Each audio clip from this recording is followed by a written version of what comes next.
বাংলাদেশে হাসিনার সরকারের পতনের পর বাংলাদেশ এবং পাকিস্তানের বন্ধুত্ব আরো অনেকটাই বেড়ে গেছে।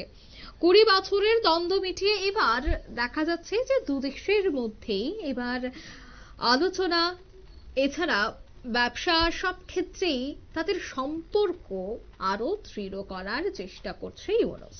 তবে এবার ঢাকা বৈঠকে বাংলাদেশ পাকিস্তানের যৌথ অর্থনৈতিক কমিশন খাদ্য সংকট মেটাতেই নাকি এবার বাংলাদেশের কৃষি পণ্যই ভরসা পাকিস্তানে। বিস্তারিত জানবো, টেলিফোন লাইনে যুক্ত হয়ে গেছে প্রতিনিধি সৌম্য মুখোপাধ্যায়। সৌম্য, খাদ্য সংকট মেটাতে এবার বাংলাদেশের কৃষি পণ্যের উপর ভরসা রাখছে পাকিস্তান, কিন্তু সেই বাংলাদেশকেই তো ভারত সাহায্য করে, পেঁয়াজ থেকে শুরু করে, চিনি থেকে শুরু করে বিভিন্ন জিনিসপত্র দিয়ে। আর সেই জায়গায় পাকিস্তান বাংলাদেশের উপর ভরসা করছে, কি বলবেন? পরিস্থিতি গোটা বিশ্বজুড়েই পাকিস্তানের একটা আর্থিক দেউলিয়াপনার কথা গোটা বিশ্বই জেনে গেছে। ফলে পাকিস্তানকে আর সেইভাবে সাহায্য কোনো দেশ করে না।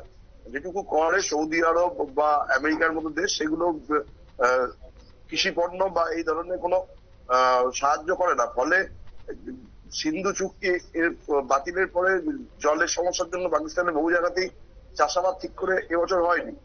সেই সঙ্গে তালিবানের সাথে যুদ্ধের পরে পুনাব নদীতে বাঁধ দিয়েছে তালিবান, ফলে সেখান থেকেও জলের আসার পরিমাণ কমে গেছে।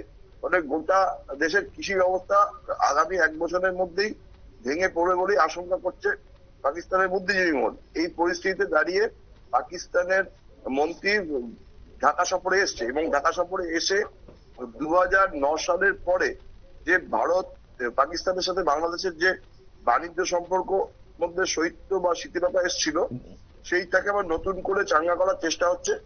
ফের নতুন করে বৈঠকে বসেছে ঢাকাতে বাংলাদেশ পাকিস্তান যৌথ অর্থনৈতিক কমিশন, এবং মূলত যেটা জানা যাচ্ছে যে সেখানে বাণিজ্য, বিনিয়োগ, কৃষি, জ্বালানি বিভিন্ন বিষয় নিয়ে আলোচনা হয়েছে এবং বাণিজ্য এবং বিনিয়োগ বৃদ্ধির বিষয়ে দুপক্ষের মধ্যে সদর্থক আলোচনা হয়েছে বলেই ঢাকার তরফ থেকে দাবি করা হয়েছে।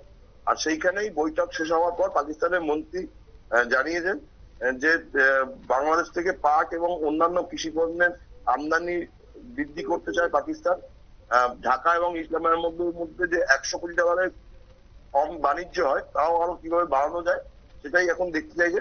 কিন্তু প্রশ্ন উঠছে এটাই যে প্রায় 1.5 দশকের বেশি সময় ধরে পাকিস্তানের সাথে বাংলাদেশের সরাসরি বাণিজ্য বন্ধ ছিল। গত বছর হাসিনা দেশ ত্যাগ করার পর নতুন করে মোহাম্মদ ইউনূস পাকিস্তানের সাথে সম্পর্ক স্বাভাবিক করে বাণিজ্য শুরু হয়। কিন্তু পাকিস্তানের যে পেট্রোলিয়াম মন্ত্রী এসছেন বর্তমানে বাংলাদেশ সফরে, আলী পারভেজ মালিক, তিনি যেভাবে বাংলাদেশ থেকে কৃষি পণ্য চাইছেন বা যেভাবে নিজেদের দেশে খাদ্য সংকট মেটাতে কৃষি পণ্য চাহিদা রয়েছে পাকিস্তান আদৌ সেই কৃষি পণ্যের অর্থ বাংলাদেশকে দিতে পারবে কিনা, কারণ বাংলাদেশও বিভিন্ন দেশের থেকে সাহায্যের মারফতে চলে। আর পাকিস্তান বর্তমানে ভিখারির দশায় রয়েছে, আর্থিক অবস্থা খুবই খারাপ। সেখানে আমরা কিছুদিন আগেই খবর পাচ্ছিলাম যে প্রায় 800-900 টাকা টমেটোর কিলো চলে গেছে। ফলে বাংলাদেশে যেটুকু কৃষি পণ্য হয়, যেটুকু চাষাবাদ হয়, সেখান থেকেও পাকিস্তান এবার ভাগ বসাতে চাইছে। ফলে পাকিস্তানের খাদ্য সংকট যদি বাংলাদেশে চলে আসে তাহলে অবাক হওয়ার কিছু থাকবে না। অঙ্কিতা, একদমই। অর্থাৎ বাংলাদেশের উপর ভরসা রাখছে এবার পাকিস্তানের বর্তমান পরিস্থিতি প্রত্যেকেরই অজানা নয়। প্রত্যেকেই জানে যে পাকিস্তানে খাদ্যের কতটা সংকট রয়েছে। তাই এবার বন্ধু দেশকে কাছে টানার চেষ্টা বাংলাদেশকে। আর তাতে এবার কি বাংলাদেশেও খাদ্য সংকট দেখা দেবে? কারণ পাকিস্তানের যেভাবে খাদ্যের হাহাকার, সেই হাহাকার মেটাতে গিয়ে নিজের দেশেই কি এবার খালি কটু নিয়ে বসতে হবে ইউনূসকে? এই বিষয়টা নিয়েও কিন্তু আন্তর্জাতিক মহলে হচ্ছে আলোচনা। নিয়ে নিচ্ছি ছোট্ট একটি বিজ্ঞাপন বিরতি, সঙ্গে থাকুন।